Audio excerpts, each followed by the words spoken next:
আসসালামু আলাইকুম বন্ধুরা, আজকে আপনাদের সাথে আমরা যে রেসিপিটা শেয়ার করতে চলেছি সেটা হচ্ছে পালং শাক দিয়ে আর ট্যাংরা মাছ দিয়ে রান্না। আমি প্রথমে একটা কড়াই নিয়ে নিয়েছি এবং সেখানে একটু তেল দিয়ে দিয়েছি। এবার দিয়ে দেব আগে থেকে কেটে রাখা পেঁয়াজ, রসুন আর মরিচ, কাঁচা মরিচ। এই যে দিয়ে দিলাম।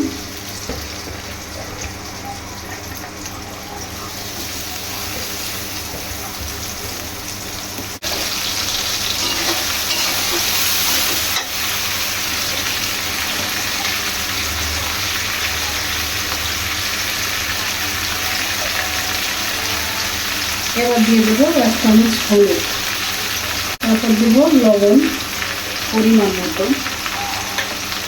আমি এখানে 1 চামচ দিয়ে দিয়েছি। এবার এটাকে সুন্দর করে ভেজে দেব।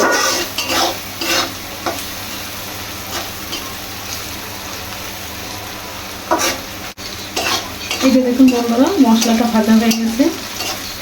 এবার এতে দিয়ে দেবো একটু পানি।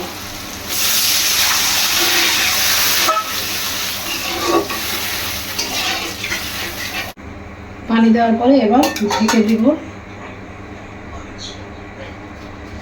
পানিতে বলক আসলে তারপর আমরা শাক দিয়ে দিব। এই যে দেখুন বন্ধুরা, পানিতে বলক চলে আসছে। এবার আমরা শাকটা দিয়ে দিব।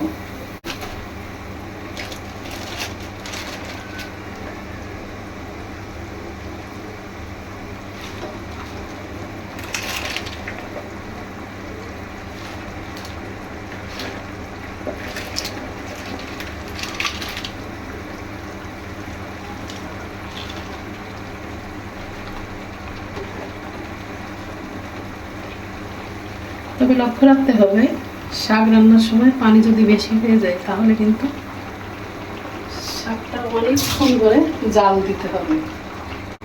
এবার আমরা শাকটা ঢেকে দিব। এই যে দেখুন বন্ধুরা, 2 মিনিট পরে আমরা ফিরে এসেছি। দেখুন শাকে কতটা পানি বের হয়ে এসেছে।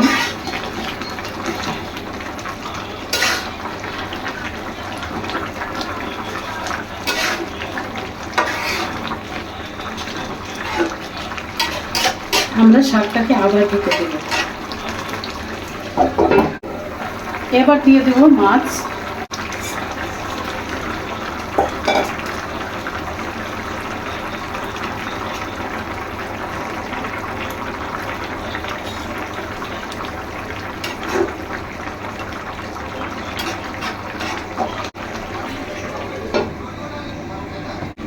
ঢাকনাটা তুলে এবার একটু নেড়ে দেব যাতে শাকটা তলে না লেগে যায়।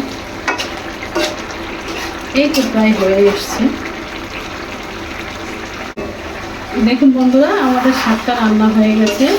এবার আমরা এটাকে নামিয়ে ফেলবো।